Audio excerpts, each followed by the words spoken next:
दोस्तों तो इस वीडियो में बात करेंगे वारी एनर्जीज आईपीओ और दीपक बिल्डर्स आईपीओ के बारे में। तो आज आईपीओ का दूसरा दिन था, तो जानेंगे कि आईपीओ दूसरे दिन कितना सब्सक्राइब हुआ है और कल दीपक बिल्डर्स आईपीओ में फाइनल डिसीजन क्या होना चाहिए, अप्लाई करना है या फिर नहीं करना है। दूसरे दिन आईपीओ कितना सब्सक्राइब हुआ है, प्रीमियम किस प्राइस के ऊपर ट्रेड कर रहा है। तो चलिए वीडियो को शुरू करते हैं। लेकिन इससे पहले कि मैं वीडियो को शुरू करूँ, अगर आप इस चैनल पर पहली बार विजिट कर रहे हैं या फिर आपने चैनल अब तक सब्सक्राइब नहीं किया है तो चैनल को सब्सक्राइब कर लें और वीडियो को भी लाइक कर दें।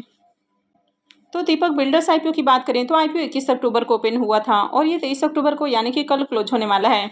आईपीओ में फेस वैल्यू 10 रुपये पर शेयर है, बुकिंग प्राइस 203 है और 73 शेयर्स का लॉट है। आईपीओ 260 करोड़ का है यानी कि छोटा आईपीओ है, जिसमें से 217 करोड़ के फ्रेश इशू हैं और 42.83 करोड़ का ऑफर फॉर सेल रखा गया है। ये मेन बोर्ड आईपीओ है, तो कंपनी बीएससी और एनएससी के ऊपर लिस्ट होने वाली है। तो चलिए देख लेते हैं कि आज दूसरे दिन आईपीओ कितना सब्सक्राइब हुआ है।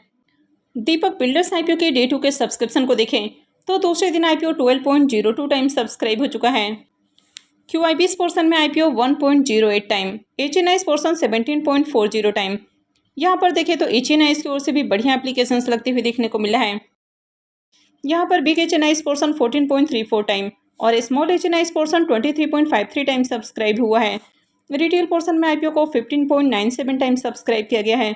तो रिटेलर्स की ओर से भी शानदार एप्लीकेशंस है और रिटेलर्स की ओर से अब तक देखें तो 7 करोड़ 16 लाख से भी ज़्यादा शेयर्स के लिए बिडिंग लग चुकी है। यानी कि रिटेलर्स की ओर से अब तक आईपीओ में 9,27,000 से भी ज़्यादा एप्लीकेशंस हैं। यानी कि ओवरऑल देखें तो यहाँ पर भी बढ़िया एप्लीकेशंस लगते हुए देखने को मिला है। लेकिन जिस तरह छोटे आईपीओस में डिमांड आपको देखने को मिलती है, तो उस तरह यहाँ पर डिमांड देखने को नहीं मिल रही है। और इसके पीछे का रीज़न है कि अभी दो आईपीओ ओपन है और उसमें से एक आईपीओ जो कि वारी एनर्जी का आईपीओ है, तो उसमें आपको बम्पर डिमांड देखने को मिल रही है। तो इसके कारण यहाँ पर डिमांड थोड़ी कम है। तो कंपनी के बारे में बात करें तो कंपनी कंस्ट्रक्शन की फील्ड में काम करते हुए देखने को मिलती है। तो कंपनी के बिजनेस के बारे में बात करें तो ये एक कंस्ट्रक्शन कंपनी है जो कि अलग अलग तरह के प्रोजेक्ट के ऊपर काम करती है। यानी कि डिफरेंट प्रोजेक्ट के ऊपर कंपनी अब तक काम कर चुकी है। कंपनी इंडिया के 4 स्टेट और 2 यूनियन टेरिटरीज में काम करती है।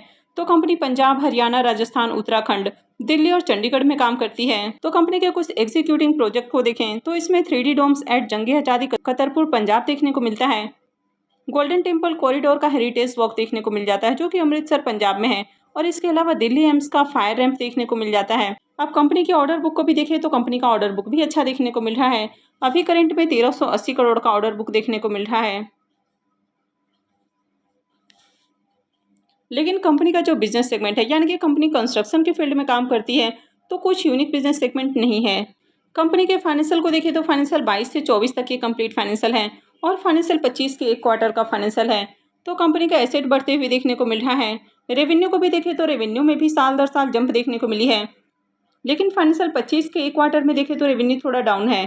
कंपनी के प्रॉफिट को भी देखें तो ईयर ऑन ईयर कंपनी अच्छे प्रॉफिट भी बना रही है। लेकिन यहाँ पर भी फाइनेंशियल 25 के अंदर कंपनी का क्वार्टर ऑन क्वार्टर अगर प्रॉफिट को देखें तो यहाँ पर भी कंपनी के प्रॉफिट डाउन देखने को मिल रहे हैं। वैसे नेट वर्थ और रिजर्व इसका बढ़ते हुए देखने को मिला है। अभी कंपनी के पास 138 करोड़ का रिजर्व है और कंपनी के ऊपर कर्ज को देखें तो 153 करोड़ का कर्ज है। तो कर्ज थोड़ा ज़्यादा है। लेकिन कंपनी आईपीओ से जो फंड रेज करेगी तो उसमें से 30 करोड़ रुपए कर्ज के भुगतान के ऊपर खर्च करेगी, तो आगे कंपनी का कर्ज भी कम हो जाएगा। यानी कि ओवरऑल फाइनेंशियल को देखें तो फाइनेंशियल भी ओके है। दीपक बिल्डर्स आईपीओ के प्रीमियम को देखें तो वैसे तो इसके प्रीमियम के अंदर गिरावट देखने को नहीं मिल रही है और मॉर्निंग से लेकर अब तक प्रीमियम देखें तो 61 रुपीज़ के ऊपर ही ट्रेड कर रहा है। आईपीओ में 73 शेयर्स का लॉट है, यानी कि आईपीओ से 4453 रुपये एक लॉट से प्रॉफिट हो सकता है। प्रीमियम को देखें तो प्रीमियम 30% से ऊपर देखने को मिल रहा है। तो प्रीमियम आपको अट्रैक्टिव प्राइस के ऊपर देखने को मिल रहा है। अब अगर ओवरऑल मार्केट अच्छा रहता तो इस तरह के आईपीओ में डेफिनेटली अप्लाई किया जा सकता था। लेकिन अभी जिस तरह से मार्केट रिस्की देखने को मिल रहा है, मार्केट में रोज आपको गिरावट देखने को मिल रही है और काफ़ी बड़ी गिरावट देखने को मिल रही है। वैसे निफ्टी में 1.25% की ही गिरावट देखने को मिली है। लेकिन अगर आप पोर्टफोलियोज को देखेंगे तो पोर्टफोलियोज में बड़ी बड़ी गिरावटें देखने को मिल रही है। अब कल के दिन पोर्टफोलियो जहां 0.25% तक गिरते हुए देखने को मिला, आज देखें तो करीब 2.5% से भी ज़्यादा यानी कि 0.3% के अराउंड गिरते हुए देखने को मिला है। यानी कि मार्केट जितना गिर रहा पोर्टफोलियो उससे कहीं ज़्यादा गिरते हुए देखने को मिल रहे हैं। यानी कि शेयर्स के अंदर बड़ी गिरावट देखने को मिल रही है। तो इस तरह आईपीओ में अप्लाई करना थोड़ा रिस्की भी हो सकता है और आपने इससे पहले देखा भी है कि कई छोटे छोटे आईपीओ जिनमें बहुत अच्छी डिमांड नहीं थी, उनकी लिस्टिंग आपको किस तरह देखने को मिली है। हालांकि हो सकता है अभी जो ग्रे मार्केट में आपको प्रीमियम देखने को मिल रहा है तो इतना प्रॉफिट नहीं मिले, लेकिन आईपीओ की लिस्टिंग पॉजिटिव में होने के चांसेस हैं। तो अगर आप रिस्क उठा सकते हैं तो डेफिनेटली अप्लाई किया जा सकता है, अदरवाइज आप चाहें तो अवॉइड भी कर सकते हैं, क्योंकि मार्केट काफ़ी ज़्यादा रिस्की देखने को मिल रहा है। तो जब भी मार्केट में गिरावट देखने को मिलती है तो उसका असर आपको आईपीओ की लिस्टिंग पर भी देखने को मिलता है। और आप देखते हैं कि जब भी मार्केट में गिरावट रहती है तो आईपीओ की लिस्टिंग आपको नीचे देखने को मिलती है। अब आप कमेंट करके बताएं कि आप इसमें अप्लाई करेंगे या फिर नहीं करेंगे। और वारी एनर्जीज आईपीओ को भी देखें तो ये आईपीओ भी 21 अक्टूबर को ओपन हुआ है और ये भी 23 अक्टूबर को यानी कि कल के दिन ये भी क्लोज होने वाला है। आईपीओ में फेस वैल्यू 10 रुपये पर शेयर है, बुकिंग प्राइस 1503 है और आईपीओ में 9 शेयर्स का लॉट है। आईपीओ 4321 करोड़ का है, जिसमें से 3600 करोड़ के फ्रेश इशू हैं और 721 करोड़ का ऑफर फॉर सेल रखा गया है। ये मेन बोर्ड आईपीओ है, तो कंपनी बीएसई और एनएसई के ऊपर लिस्ट होने वाली है। तो चलिए देख लेते हैं कि ये आईपीओ दूसरे दिन कितना सब्सक्राइब हुआ है। वारी एनर्जीज आईपीओ के डे 2 के सब्सक्रिप्शन को देखें तो दूसरे दिन आईपीओ 9.16 टाइम सब्सक्राइब हुआ है। क्यूआईबीएस पोर्शन में आईपीओ 1.82 टाइम सब्सक्राइब हुआ है। एचएनआईस पोर्शन 24.72 टाइम सब्सक्राइब हुआ है। और अब तक एचएनआईस की ओर से देखें तो आईपीओ में 10 करोड़ 80 लाख से भी ज़्यादा शेयर्स के लिए बिडिंग लग चुकी है। बिग एचएनआईस पोर्शन 24.83 टाइम और small HNIs portion 24.48 time subscribe हुआ है। रिटेल पोर्शन में भी आईपीओ को 6.66 टाइम सब्सक्राइब किया गया है। तो रिटेलर्स की ओर से देखें तो आईपीओ में 6 करोड़ 60 लाख से भी ज़्यादा शेयर्स के लिए बिडिंग लग चुकी है। और एम्प्लॉयज़ पोर्शन में आईपीओ 3.27 टाइम सब्सक्राइब किया गया है। अब अगर आप एप्लीकेशंस को देखें तो अब तक रिटेलर्स की ओर से आईपीओ में 52,98,000 से भी ज़्यादा एप्लीकेशंस लग चुका है। यानी कि जिस तरह आपको बजाज हाउसिंग फाइनेंस में एप्लीकेशंस लगते हुए देखने को मिले थे, तो उससे कहीं ज़्यादा एप्लीकेशंस आज दूसरे दिन इस आईपीओ में लग चुका है।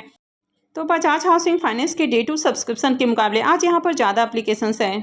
यानी कि दूसरे दिन बजाज हाउसिंग फाइनेंस आईपीओ से कहीं ज़्यादा एप्लीकेशंस आपको इस आईपीओ में लगते हुए देखने को मिला है। यानी कि यहाँ पर भी देखें तो रिकॉर्ड एप्लीकेशंस लगे हैं और जिस तरह से आज इसमें एप्लीकेशंस लगते हुए देखने को मिल रहा है, तो कल उम्मीद है कि IPO Bajaj housing finance IPO के भी रिकॉर्ड ब्रेक करने वाला है। अब वारी एनर्जी में आपने देखा कि रिकॉर्ड तोड़ एप्लीकेशंस लगते हुए देखने को मिल रहे हैं और जिस तरह से एप्लीकेशंस लग रहे हैं तो ये बजाज हाउसिंग फाइनेंस आईपीओ के भी रिकॉर्ड को ब्रेक करने वाला है। यानी कि दूसरे दिन भी देखें तो बजाज हाउसिंग फाइनेंस आईपीओ से कहीं ज़्यादा एप्लीकेशंस लग चुका है। अब ये जो कंपनी है ये इंडिया की लार्जेस्ट कंपनी है जो कि सोलर पीवी मॉड्यूल बनाने का काम करती है और इसकी एग्रीगेट इंस्टॉल कैपेसिटी 12 गीगावाट देखने को मिलती है। तो कंपनी के फिलहाल 4 मैन्युफैक्चरिंग फैसिलिटीज़ देखने को मिल जाती है और ये चारों ही गुजरात में हैं। और कंपनी आईपीओ से जो फंड रेज करने वाली है तो उसे नई यूनिट के अंदर इन्वेस्टमेंट करने वाली है और कंपनी आईपीओ से जो फंड रेज कर रही है उसे बिजनेस के ग्रोथ में लगा रही है। यानी कि यहाँ पर देखें तो कंपनी का बिजनेस सेगमेंट अच्छा है, कंपनी का फ्यूचर प्लान भी अच्छा है। कंपनी इंडिया के साथ ही इंडिया से बाहर भी एक्सपोर्ट करती है, यानी कि इसका जो मेजर रेवेन्यू है वो एक्सपोर्ट मार्केट से आता है और इसका 76% रेवेन्यू करीब एक्सपोर्ट मार्केट से आता है। यानी कि ओवरऑल बिजनेस को देखें तो बिजनेस अच्छा है। फाइनेंशियल को भी देखें तो फाइनेंशियल भी बढ़िया देखने को मिल रहा है। कंपनी के एसेट और रेवेन्यू लगातार बढ़ते हुए देखने को मिले हैं। कंपनी के प्रॉफिट को भी देखें तो ईयर ऑन ईयर कंपनी अच्छे प्रॉफिट भी बना रही है। फाइनेंशियल 22 के अंदर कंपनी का प्रॉफिट जहां 79 करोड़ है, फाइनेंशियल 23 के अंदर 500 करोड़ और फाइनेंशियल 24 में देखें तो 1274 करोड़ का प्रॉफिट है। फाइनेंशियल 25 के एक क्वार्टर में 401 करोड़ का प्रॉफिट है। कंपनी के नेटवर्थ और रिजर्व भी लगातार बढ़ते हुए देखने को मिले हैं। और अगर कंपनी के ऊपर कर्ज को देखें तो कंपनी के ऊपर कर्ज बहुत कम है, मात्र 261 करोड़ का कर्ज है। यानी कि इस तरह की कंपनियों को ऑलमोस्ट आप डेट फ्री भी कंसीडर कर सकते हैं। अब कंपनी भी देखें तो कंपनी भी थोड़ी बड़ी है, मिड कैप साइज की कंपनी देखने को मिल रही है और यहाँ पर बड़े इन्वेस्टर्स का भी काफ़ी अच्छा डिमांड देखने को मिला है। आईपीओ का एंकर लिस्ट जबरदस्त आया है, ओवरऑल बिजनेस अच्छा है, फाइनेंशियल भी अट्रैक्टिव है। वैसे इसके प्रीमियम को देखें तो इसके प्रीमियम में भी गिरावट देखने को मिल रही है। यानी कि मॉर्निंग में इसका प्रीमियम जहां 1500 रुपये के ऊपर ट्रेड कर रहा था वो अभी देखें तो 1375 रुपये के ऊपर आ पहुंचा है। और जैसे ही हुंडई आईपीओ की नेगेटिव लिस्टिंग देखने को मिली, इसके प्रीमियम के अंदर भी गिरावट देखने को मिली और प्रीमियम 1340 रुपये के ऊपर तक गिरते हुए देखने को मिला। फिलहाल 1375 रुपये के ऊपर ट्रेड कर रहा है और आईपीओ में 9 शेयर्स का लॉट है। तो आईपीओ से 12,375 रुपये एक लॉट से प्रॉफिट होने की उम्मीद है। इसका जो प्रीमियम है वो 91% के राउंड ट्रेड कर रहा है, तो प्रीमियम अभी भी बहुत हाई प्राइस के ऊपर देखने को मिल रहा है।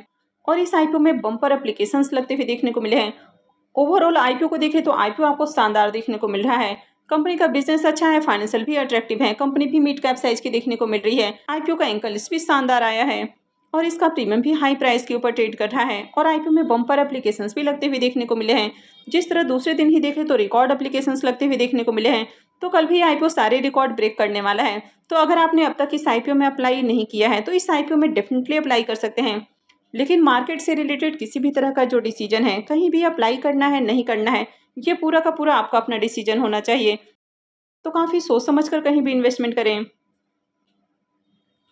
तो आई होप कि आपको वीडियो अच्छी लगी होगी। तो अगर आपने वीडियो को लाइक नहीं किया है तो वीडियो को लाइक कर दें, चैनल को भी सब्सक्राइब करके रखें और वीडियो को अंत तक देखने के लिए आप सबका बहुत बहुत धन्यवाद।